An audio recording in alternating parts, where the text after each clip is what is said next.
감사합니다. 우리 웨스트민스터 소요리 문답 우리 15분 우리 함께 읽고 답하도록 하겠습니다. 웨스트민스터 소요리 문답 15분입니다. 우리의 시조가 창조받은 지위에서 타락하게 된 죄는 무엇입니까? 우리 시조가 창조받은 지위에서 타락하게 된 죄는 금하신 열매를 맺습니다. 아멘. 우리 다 같이 일어나셔서 우리 하나님의 말씀 함께 봉독하도록 하겠습니다. 하나님의 말씀 열왕기상 19장 우리 3절에서 8절까지 말씀, 예, 19장 3절에서 8절까지 말씀, 예, 저와 여러분들 한 절씩 교독하도록 하겠습니다.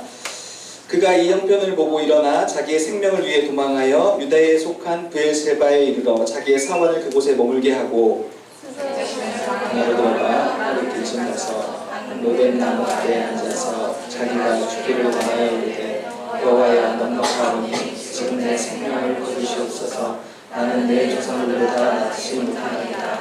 로뎀나무 아래에 누워 자더니 천사가 그를 어루만지며 그에게 이르되 일어나서 먹으라 하는지라. 본즉 머리 앞에 숯불에 구운 떡과 한 병 물이 있더라. 이에 먹고 마시고 다시 누웠더니 여호와의 천사가 또다시 와서 어루만지며 이르되 일어나 먹으라. 내가 갈 길을 다 가지 못할까 하노라 하는지라. 이에 일어나 먹고 마시고 그 음식물의 힘을 의지하여 40주 40야를 가서 하나님의 산 호렙에 이르니라. 아멘. 감사합니다. 앉으시고 하나님 말씀드리겠습니다. 하나님 아버지 감사드립니다. 이 시간 하나님의 말씀을 전하고 듣습니다. 성령 하나님 우리 가운데 임하여 주셔서 전하고 듣는 자 모두에게 하나님의 은혜를 허락하여 주시옵소서. 예수님의 이름으로 기도드렸습니다. 아멘. 네, 감사합니다. 여러분들, 계약해가지고 여러분들 뭐 정신없죠? 지난주에, 여러분 지난주 혹시 인스타 보셨어요? 인스타 저희 그 새벽 특세 때 피로회복제 하나씩 다 나눠드렸는데 다들 만족, 나와스, 바카스하고 나와스 하나씩 나눠드렸어요. 자, 이 가만히 들어주었어. 이 유아용 그림책입니다. 이게 유아용 그림책이 2018년도 뉴욕타임스 베스트 10에 이렇게 올라간 이제 외국 작가가 쓴 그 책이래요. 내용은 대략 이렇습니다. 가만히 들어줘서 그 내용은 이 주인공 테일러라는 사람이 나와요. 이제 테일러 아기가 나와요. 아기가 나무 블럭을 아기가 이렇게 쌓아서 예쁜 성을 만들었어요. 근데 그래서 이제 성을 다 만들고 뿌듯해하고 자랑스러워하는데 어떤 새들이 갑자기 와가지고 그 성들을 다 무너뜨린 거예요. 그러니까 이 테일러라는 아기가 이 쌓아올린 성이 망가진 것을 보고 이제 속상하고 좌절하는 거예요. 그렇게 의기소침해 있는 그 테일러 곁에 이제 동물 친구들이 하나씩 와서 다가오는 겁니다. 그리고 그 동물 친구들이 저마다 이제 자신의 방식대로 이제 슬픔을 위로하는 거죠. 테일러라는 애에게. 그런데 이제 먼저 닭이 이제 와서 얘기를 하는 거예요. 테일러한테. 그래서 꼭꼭꼭 얘기를 하면서 얘기를 하는 거예요. 그리고 막 이렇게 더 컵으로 쌓여진 성이 이렇게 흩어져 있으니까 막 이제 이거 어떡하지 하면서 야 이렇게 어떻게 된 건지 말해보라고 얘기를 계속 수선을 떠는 거예요. 근데 테일러가 아무 말도 안 해요. 말하고 싶지가 않아요. 그러니까 닭이 이제 테일러가 대답을 하지 않으니까 이제 흥미를 잃고 떠나가는 겁니다. 이제 테일러에게 이제 좀 이따 곰이 왔어요. 곰이 이제 테일러한테 하는 겁니다. 너 이렇게 망가진 거 화가 날 때는 크게 소리를 질러버려. 이렇게 곰이 얘기를 해주는 거예요. 근데 테일러는 위로가 되지 않아요? 좀 이따 이제 코끼리가 오는 거예요. 코끼리가 와서 내가 이거 망가진 거 다 고쳐줄게! 이렇게 얘기를 하는 거예요. 근데 원래 그러니까 어떤 모양이었어? 얘기를 하는 거예요. 근데 테일러가 아무 말도 안 해요. 그러니까 동물 친구들이 오는 친구들마다 한마디씩 다 하는데 테일러가 위로를 받지 못하는 겁니다. 그러니까 다른 동물 친구들이 다 가는 거예요. 근데 마지막에 이제 토끼가 온 거예요. 저기들이 토끼가 안고 있죠. 테일러를, 저 아기를. 근데 토끼는 아무런 말 없이 테일러 옆에 가만히 그냥 앉아 있는 겁니다. 아무 말 안 해요. 어떤 조언도 하지 않고 어떤 재촉도 하지 않고 원인이 뭔지 내가 어떻게 해주겠다든지 아무 말도 하지 않습니다. 그렇게 그냥 등을 대고 앉아 있는 거예요. 그런데 주인공인 테일러가 그때 이제 토끼에게 자신에게 있던 일, 자기가 뭐 때문에 속상했는지 이 일들을 털어놓는 겁니다. 토끼가 이제 귀를 저기 보면 쫑긋 세우고 있죠? 쫑긋 세우고 이제 테일러의 이야기를 가만히 들어주는 거예요. 그래서 제목이 뭐예요? 가만히 들어주었어 그런 거죠. 가만히 들어주는 거예요. 그리고 나니까 테일러의 마음이 진정되고 다시 회복되고 다시 힘을 얻어서 테일러가 스스로 다시 성을 쌓아보겠다고 이제 의욕이 생기는 것입니다. 그래서 토끼에게 자신이 어떻게 다시 성을 쌓을 건지를 이야기하고 그럼 우리 같이 쌓자고 함께 기뻐하면서 이 책 이야기가 끝나는 겁니다. 이게 간단한 유아용 그림책인데 굉장히 의미가 있죠. 많은 동물들이 테일러를 위로하려고 하지만 아무런 말도 위로가 되지 않는데 누가 위로가 돼요? 가만히 옆에 있어줬던 토끼가 위로가 됩니다. 가만히 들어주었던 토끼가. 저거 보니까 욥기가 생각나는 겁니다. 욥한테 와가지고 친구들이 막 뭐 자기 나름대로 조언을 하잖아요. 근데 아무런 욥한테 위로가 안 되잖아요. 저와 여러분들 우리의 마음이 낙심되고 우리 마음이 지쳤을 때 어떨 때 우리의 마음이 위로가 되는지, 여러분들은 이렇게 지쳤을 때 이렇게 위로가 되는 어떤 뭐 장소나 친구들 뭐 그런 게 있으신가요? 이렇게 저도 마음이 좀 처지고 이렇게 번아웃이 될 때 이렇게 가는 그 주유소가 있어요. 그래서 거기 가면은 항상 위로를 얻어요. 아무 말도 안 해. 주유를 하고 있으면은 위로가 주유를 하고 있으면 거기 가서 아무런 이 사건에 대한 내용 이거 아무런 그냥 가만히 그 친구가 있으면 저희도 위로가 돼요. 우리도 그런 나름대로의 위로의 방식들이 있는 것입니다.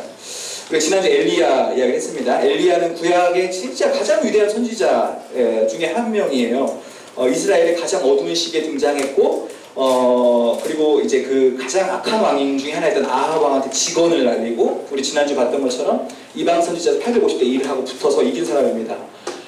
그리고 그 선지자들을 다 몰살하고 이스라엘의 3년 반 동안의 긴 가뭄을 끝내버리는 그 하나님의 응답을 받아내는 위대한 선지자죠. 그런데 우리 지난주 봤던 것처럼 엘리야가 이제 절망하고 있는 거예요.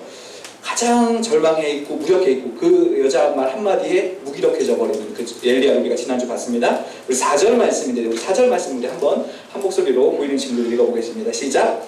자기 자신은 광야로 들어가 하루길쯤 가서 한 로뎀나무 아래에 앉아서 자기가 죽기를 원하여 이르되 여호와여 넉넉하오니 지금 내 생명을 거두시옵소서. 나는 내 조상들보다 낫지 못한 가장 위대한 선지자, 이 구약 4,000년, 5,000년 역사 중에 가장 위대한 선지자 중에 한 명이었던 엘리야가 그 한 방에 무너져가지고 저기서 나 좀 죽여주십시오 얘기를 하는 겁니다.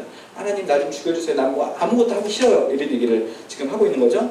더 이상 일어날 수가 없는 겁니다. 이 엘리야가. 이때 이제 오늘은 우리가 하나님의 엘리야를 향한, 이러한 엘리야를 향한 하나님의 반응입니다. 여호와의 사자라고 나왔는데 그 여호와의 사자 행동은 곧 하나님의 행동이죠. 이제 그 여호와의 사자의 행동이 5절에 나와 있는데 5절 말씀도 한번 읽어보겠습니다. 5절 다 같이 시작. 로뎀 나무 아래에 누워 자더니 천사가 그를 어루만지며 그에게 이르되 일어나서 먹으라. 여기서 보이는 행동이 있죠. 여호와의 사자가 와서 엘리야 지금 낙심하고 절망하고 죽여달라고 하나님한테 죽여달라고 하는 거예요. 그런데 그 엘리야한테 가서 어떻게 해요? 어루만지며 뭐 했대요? 먹이는 거예요. 어루만지고 먹이는 거예요. 근데 여기에 하나가 빠져 있어요. 오늘 그걸 하는 겁니다. 뭐냐면 아무 말도 안 하는 거예요. 그냥 와서 엘리야에게 어루만지고 먹이시는 거예요. 근데 중요한 건 아무 말도 하지 않는 거예요. 우리가 오늘 생각해보면 발견됩니다. 아무 말도 하지 않는 거예요. 엘리야에게. 이 말은 무슨 얘기냐면 그냥 아무 말도 하지 않는 게 아니라 지금 엘리야에 대해서 사실 하나님이 굉장히 열받아야 될 상황입니다. 지금. 근데 아무런 잘못을 추궁하지 않는 거예요.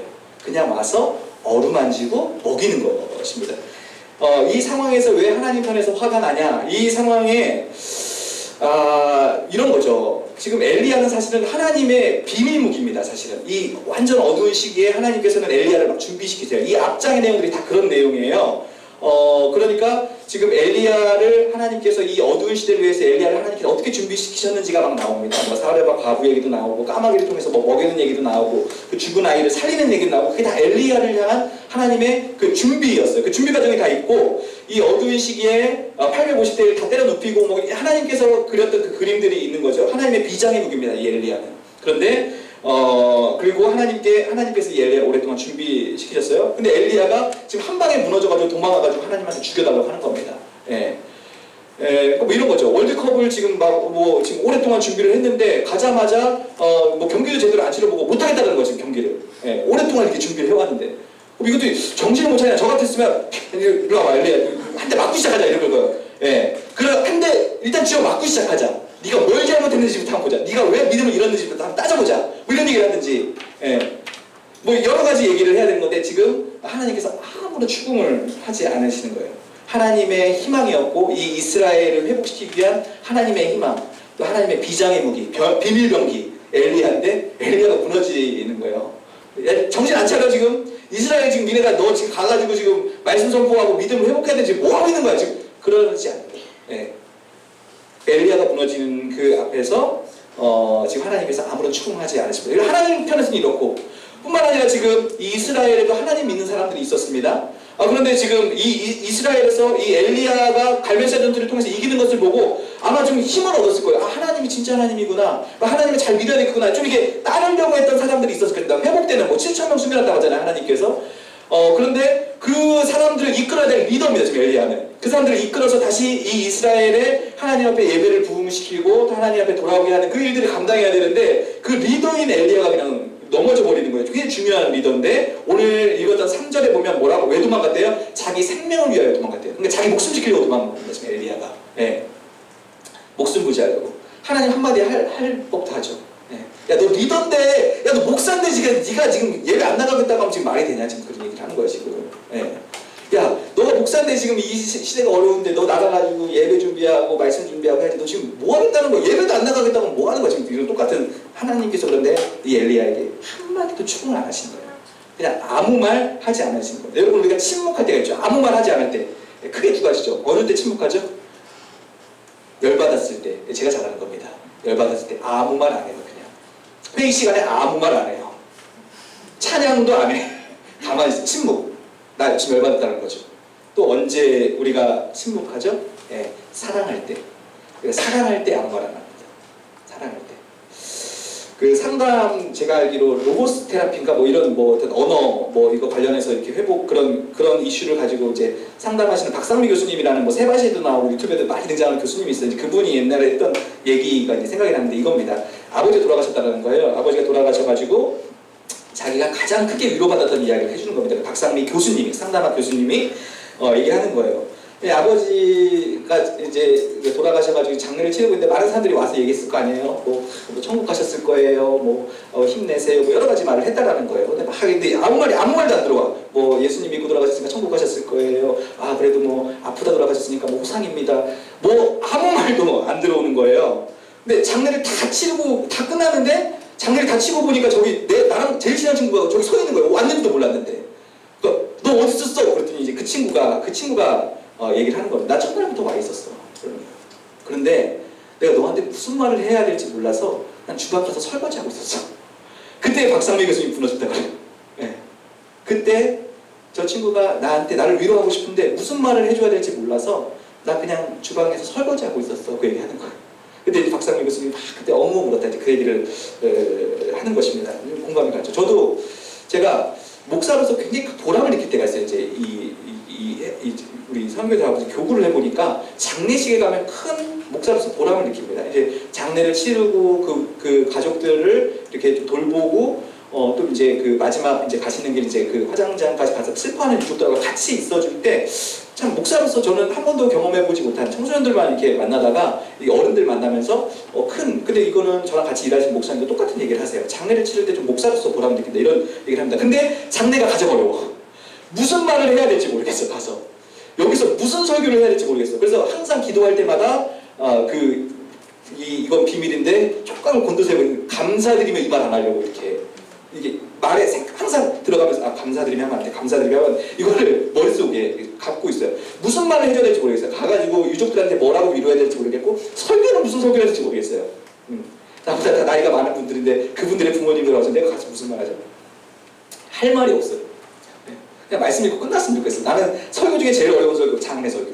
제일 어려워. 지금도 너무 어려워. 무슨 말을 해야 될지 모르겠어요. 그냥 손 잡아주면 사실 그만인 건데 목사님들 해야 되잖아요. 설교를 해야 되고 무슨 말을 해줘야 되는데 다들 뒤에 성도님들 같이 위로하겠다고 왔는데 뭐를 못하겠는 거예요. 이 장례 참 어려워.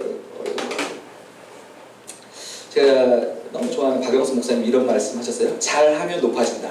못하면 깊어진다. 이런 얘기 하신 적 있어요. 이 말이 참 공감이 됩니다. 제가 우리 어머니랑도 이제 이런 얘기를 한 번 한 적이 있는데 엄마 나는 이렇게 실패를 많이 해본 다음에 목사가 되는 게 참 좋아 이런 얘기를 한 적이 있어요. 여러분 제가 보기에는 이렇게 보여도 어렸을 때 공부 진짜 잘했습니다. 보기에는 좀 약간 찌질해 보여도 어렸을 때 공부 진짜 잘했어요. IQ도 굉장히 높았었고 그리고 이제 뭐 과거반에서 준비도 했었고 굉장히 잘했었습니다.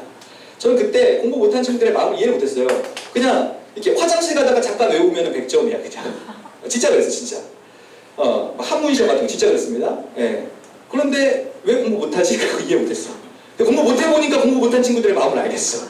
저 답답함, 저 열받음, 아, 왜 성적표를 왜 숨기지? 그 마음을 이해 못했어. 근데 성적표를 숨겨야 되는 거구나. 이제 내가 알게 됐어. 예. 실패해보니까 그 실패한 사람의 마음을 알겠어요. 자기 차만 운전하고 다니는 사람은 이 버스 요금이 어떻게 하면은 요금을 더 싸게 해가지고 빨리빨리 갈 수 있는지 알지 못합니다.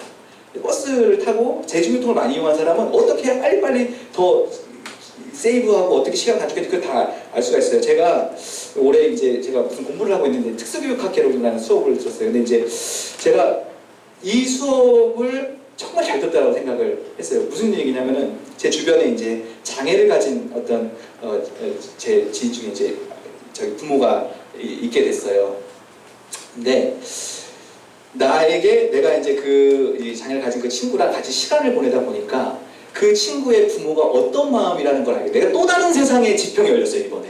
네, 그러니까 장애를 가진 거는 장애를 가진 친구는 장애를 가진 친구대로 힘들겠지만 장애를 가진 친구의 그 부모는 얼마나 힘든 것인가를 제가 정말 그 뭐랄까 진짜 뼈저리게 느꼈고 이게 특수교육하면서 이제 현장 이제 가서 이제 좀 얘기를 나눠보는데 이런 세상을 살고 있는 부모님들이 계시는구나를 알게 됐어요.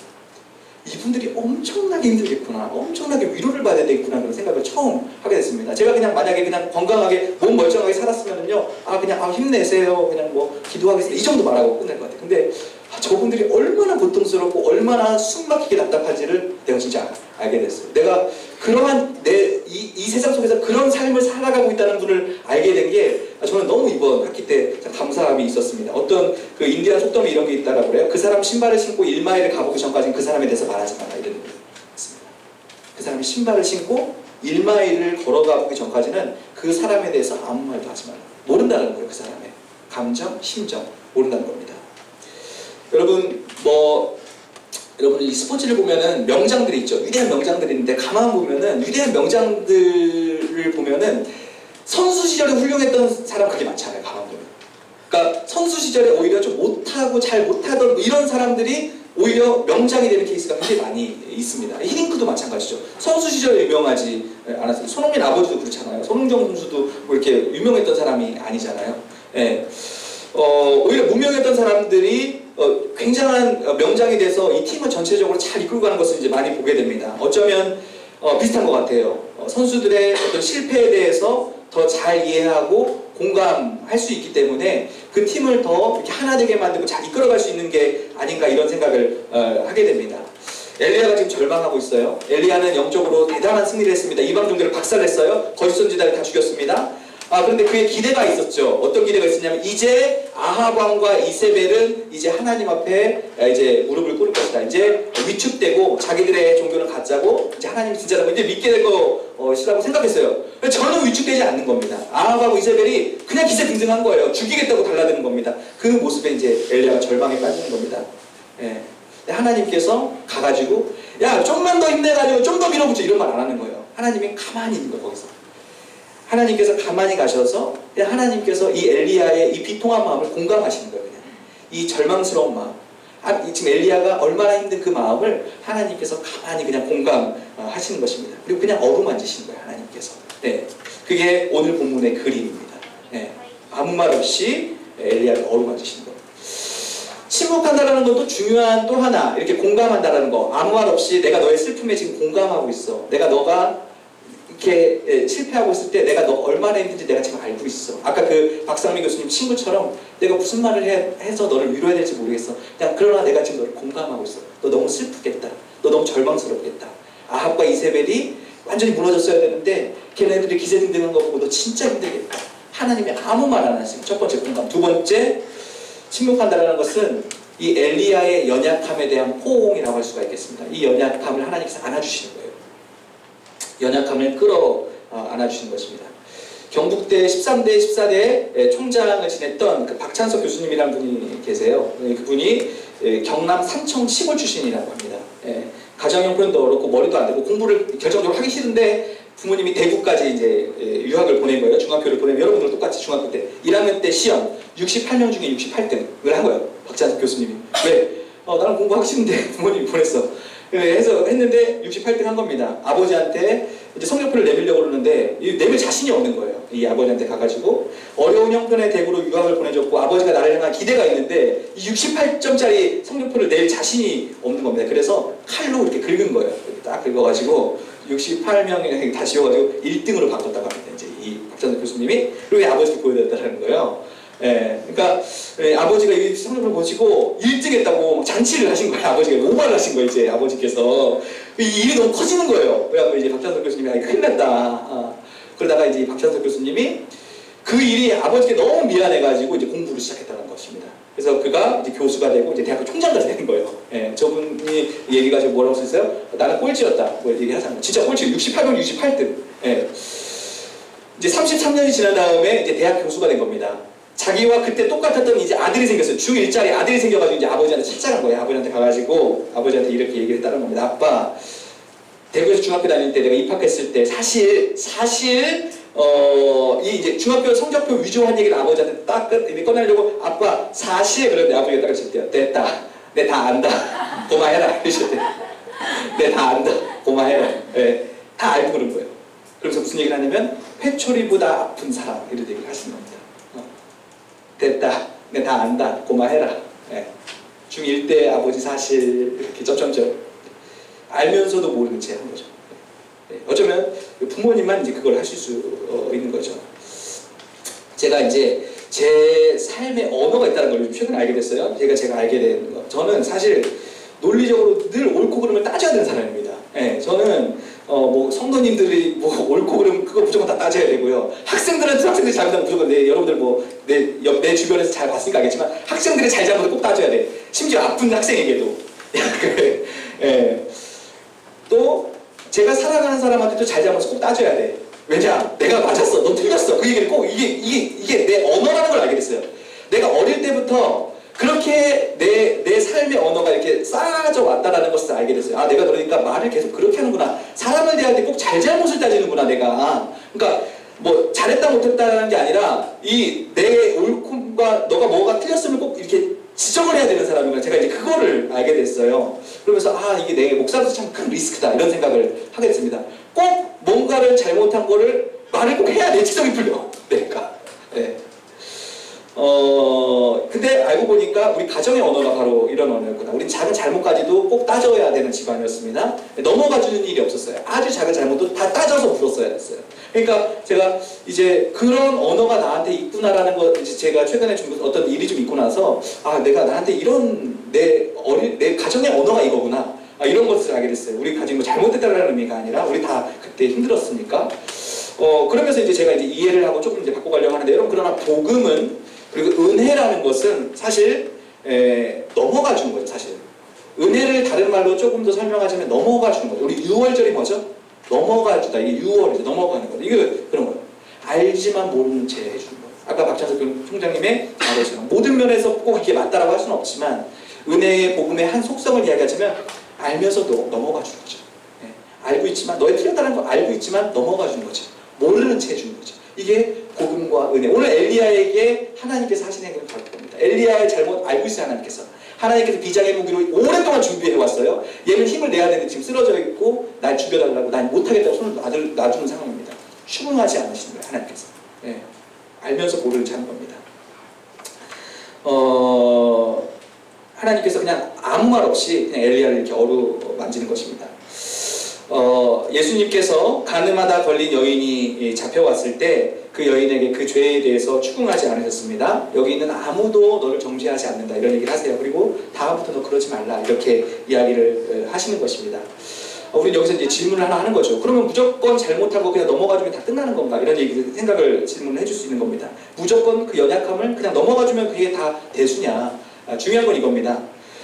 무조건 그냥 넘어가주는 게 아니라 그 부족함과 연약함을 하나님이 감당하신다는 것입니다. 엘리야에게 왜 하나님께서 그 부족함과 연약함하면서 아무 말도 하지 않고 추궁하지 않으시냐면 그 엘리야의 연약함을 하나님이 감당하신 거예요. 사실 이 뒷면에 가면 하나님의 준비, 장대한 준비를 쫙 얘기합니다. 아합 왕은 어떻게 될 것이며 이스라엘은 어떻게 될 것이며 이거에 대해서 하나님의 계획을 쫙 설명하세요. 엘리야에게. 처음에 근데 이 말을 하지 않으세요. 하나님의 계획이 있고 하나님이 하실 일들이 있었던 것입니다.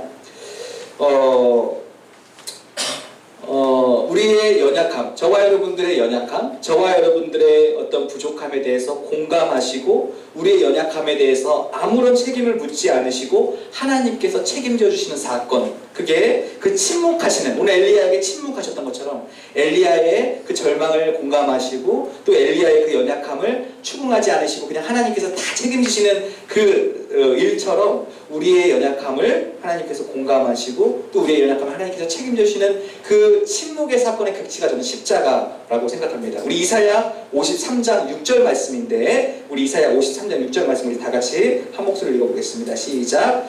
우리는 다 양 같아서 그릇해가여 각기 제 길로 갔거늘 여호와께서는 우리 모두의 죄악을 그에게 담당시키셨도다. 그가 곤욕을 당하여 괴로울 때에도 그의 입을 열지 않으며 마치 도수장으로 끌려가는 어린 양과 털 깎는 자 앞에서 잠잠한 양같이 그의 입을 열지 아니. 우리의 모든 죄를 담당하고 가시는데 끝까지 그 입을 열지 않았다. 오늘 좀 그림하고 좀 비슷하지 않아요? 이 이사야 53장은 이제 오실 메시아에 대한 예언입니다. 우리 메시아가 오셔서 우리의 모든 죄를 담당하실 건데 그 모든 죄를 담당하시고 가시는 모습인데 입을 열지 않아. 그 메시아가 아무 입을 열지 않아요. 두 번이나 반복되죠. 침묵하시는 하나님. 이 예수님의 십자가는 오늘 엘리야를 향한 하나님의, 이 절망에 빠진 엘리야를 향한 하나님의 침묵과 비슷한 어떤 그림을 보여주는 것이라고 생각합니다.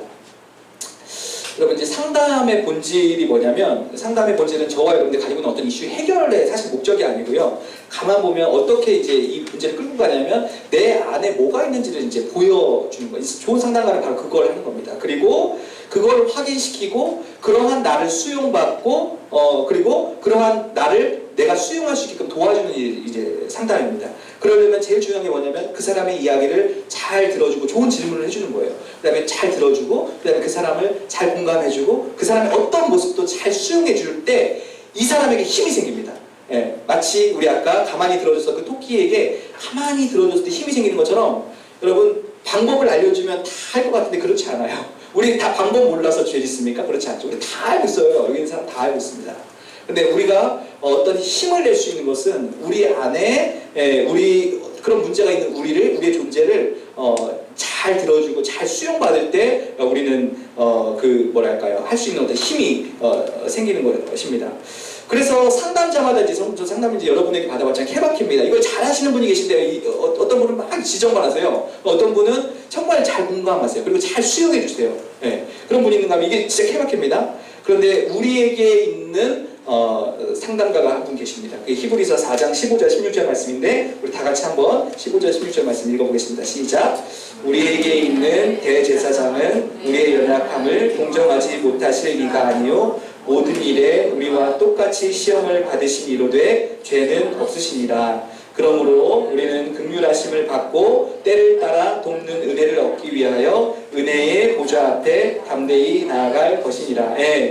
우리에게 어려움이 있을 때, 저와 여러분들이 어려움이 있을 때, 저와 여러분들에게 말 못할 어떤 문제들, 절망들, 힘들, 죄들 이런 가지가 있을 때에 모든 사람에게는 다 말하지 못한다고 할지라도, 내 친구에게도 말하지 못하는 일이 있다 할지라도, 저도 제일 친한 친구 맨날 얘기하는 그 친구에게도 말하지 못하는 얘기들이 있어요.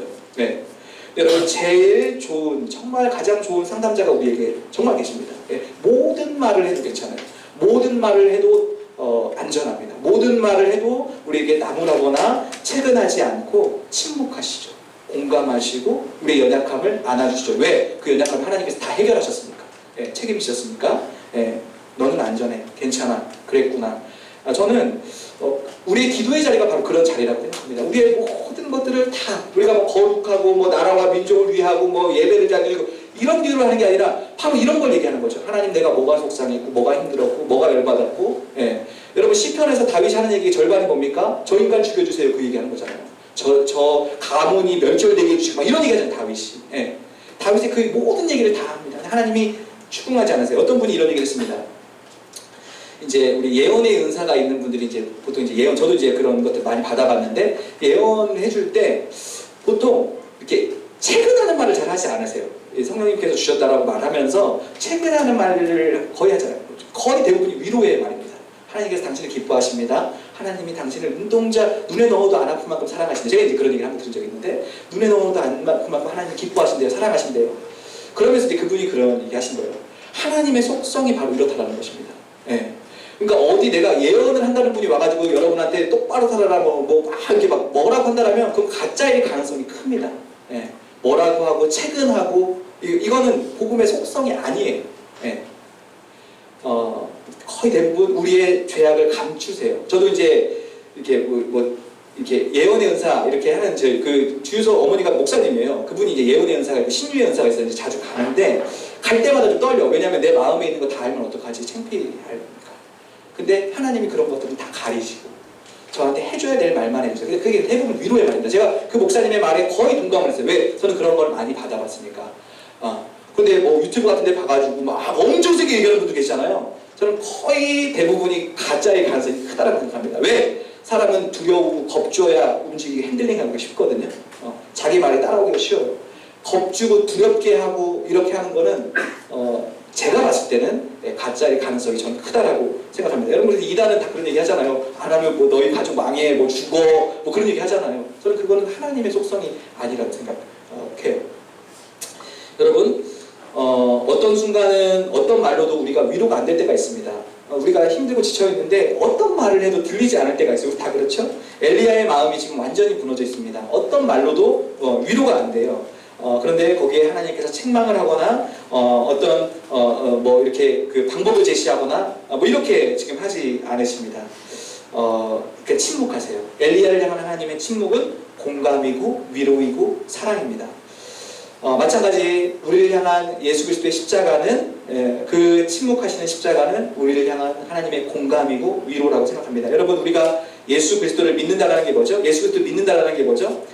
저는 이 복음이 참 귀하고 값진 것이 다른 모든 종교들은 여러분들에게 어떤 구원의 방법을 제시해요. 그 다음에 여러분들이 거기에 통과해야만 거기서 말하는 구원을 받을 수 있다라고 얘기합니다. 뭐 깨달아야지, 뭐 여러분들이 열심히 노력해야지, 뭔가 공로를 쌓아야지, 착한 일을 해야지, 여러분들이 거기에 원하는 수준에 도달해야 여러분들에게 그 구원이 도달한다고 얘기합니다. 그러나 여러분 이 하나님의 복음은 어떻게 시작합니까? 하나님이 우리에게 오시는 것으로부터 시작해요. 하나님이 우리와 똑같이 되시는 것부터 시작합니다. 하나님이 우리의 자리에 오시는 것부터 시작해요. 하나님이 여기서 천상에 앉아가지고 너 이렇게 와, 이렇게 해야 너 구원받을 수 있어, 이렇게 방법 알려주고 방법 잘 다른 사람만 구원시켜주는 것이 아니라 하나님이 우리 자리로 오는 것부터 시작합니다. 복음은 우리와 똑같이 되는 것부터 시작해요. 그래서 우리의 절망의 자리, 우리의 실패의 자리에서 내가 이제부터 너랑 같이 걸을 거야. 그 구원의 자리에 내가 너랑 같이 갈 거야. 내가 거기 갈 동안 내가 옆에 꼭 같이 있을 거야. 함께 할 거야. 걱정하지 마. 그게 저는 복음이라고 합니다. 예수 그리스도 믿는 것은 바로 그것을 믿는 것이죠. 저와 여러분들에게 우리에게도 절망하고 넘어지는 순간들 다양한 위로가 있겠지만 저와 여러분들 오늘 바로 이 장면을 기억하시기 바랍니다. 하나님께서 우리의 곁에서 아무 말 없이 우리를 공감하고 계시고 위로하고 계시고 그 연약함을 하나님께서 다 책임지셨고 그리고 같이 걷고 계시다는 사실을 기억하시기 바라겠습니다. 찬양하면서 우리 말씀 마무리하겠습니다.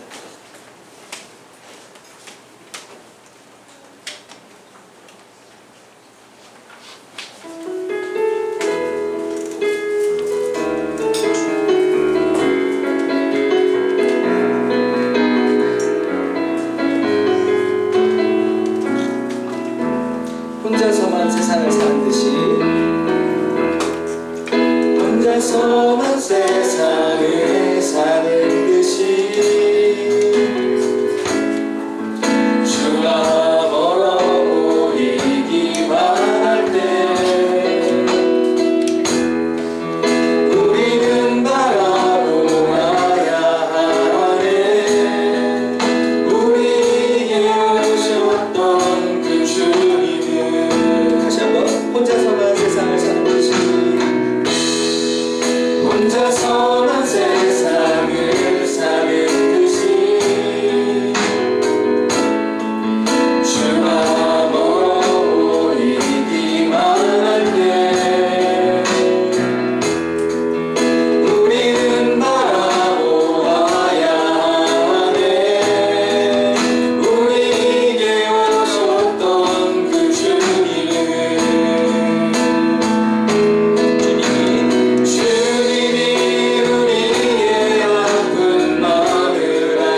혼자서만 세상을 사는 듯이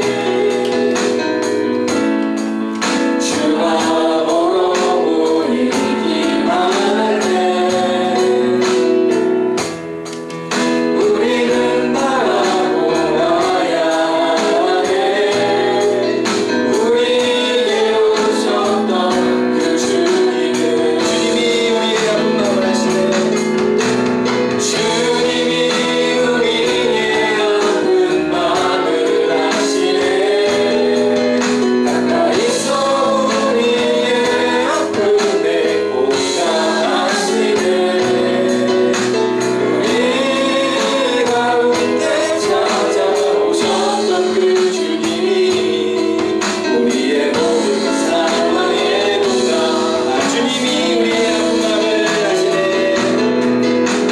주님이 우리의 아픈 마음을 아시네. 가까이서 우리의 아픔에 공감하시네. 우리 가운데 찾아오셨던 그 주님이 우리의 모든 상황에 공감하시네. 아멘. 제 아는 형이 지금 저기 그 압구정에서 기독학교 교장하는 형이 캐나다에서 이렇게 청년부 목회를 할 때 리더들 중에 너무 미워가지고 기도를 하는데 리더들 기도를 하는데 A, B, C 기도하는데 걔를 건너뛰었대요. D를 건너뛰고 E, F 이렇게 갔대. 너무 속상하니까 걔 기도해주기가 싫은 거야. A, B, A 기도가 기도하고 너무 얄미고 미워가지고 그 리더를 건너뛰었다라는 거예요. 그런데 하나님께서 그 형에게 그랬다는 거예요. 너 속상했구나. 그러셨다는 거예요. 그러면서 하나님 앞에서 이렇게 울면서 다시 그 친구에서 기도했는데 그 얘기를 제가 들은 적이 있습니다.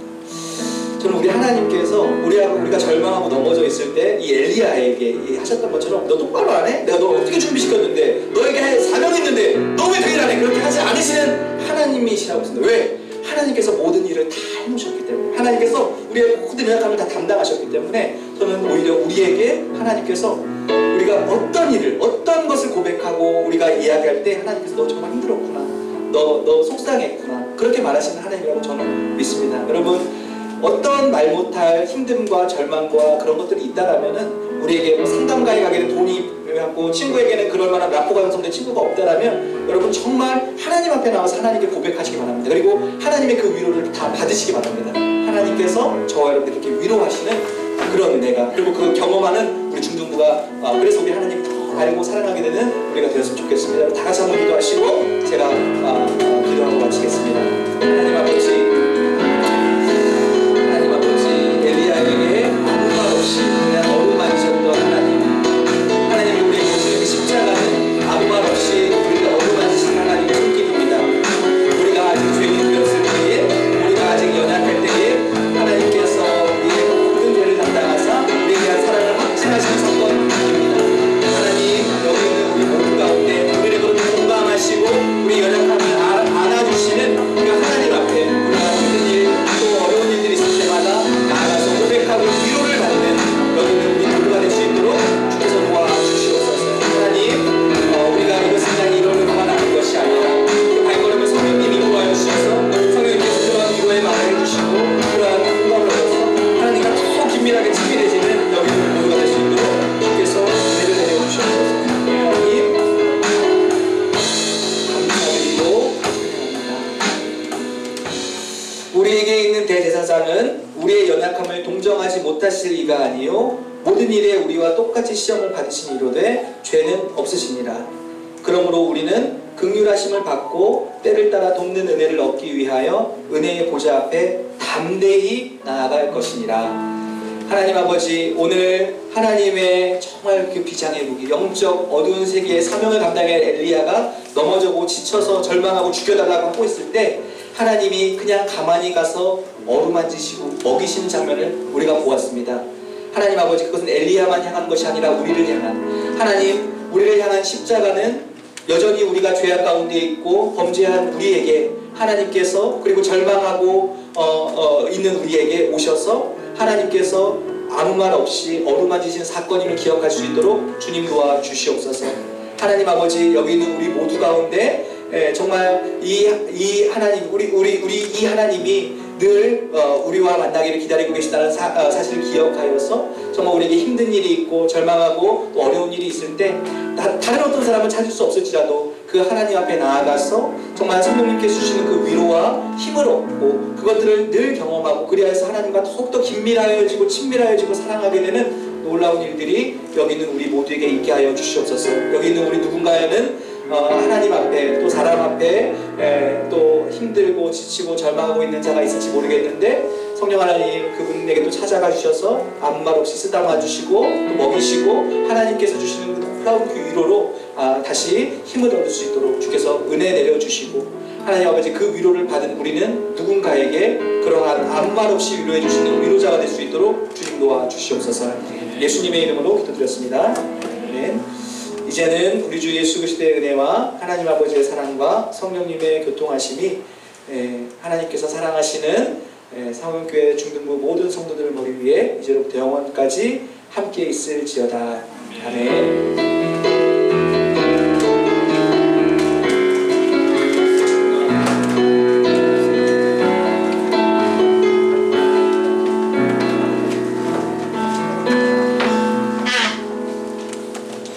안녕하세요. 반갑습니다. 잘 지내셨어요? 아직까지 여름이죠? 맞습니다. 강구하겠습니다. 강구가 며칠 없네요. 지난주 특세였죠? 중등부는 수요일날 특세 했는데 우리 친구들 3층에 또 2층에 이렇게 오신 친구들이 있어요. 선생님 본 사람이 한 30명 된 것 같은데 총 한 5명 정도 이렇게 나왔다고 이렇게 해서 우리가 간식을 줬죠. 나왔어, 바카스 나왔어 그랬는데 다른 친구들은 맛있게 잘 먹었을 줄 생각합니다. 우리가 1년에 교회에서 특세하는 기간이 있어요. 보통 고난주간에 있고 뭔 주간에 있죠? 우리 이번에 세성축제 주간에도 있고 또 신년 특세 있고 이런 특세들이 있을 때 여러분이 같이 부모님하고 참여해도 되고 반별로 참여해서 그때 한번 기도하는 시간을 가졌으면 좋겠습니다. 그래서 함께 같이 기도하는 그런 여러분이 되었으면 좋겠습니다.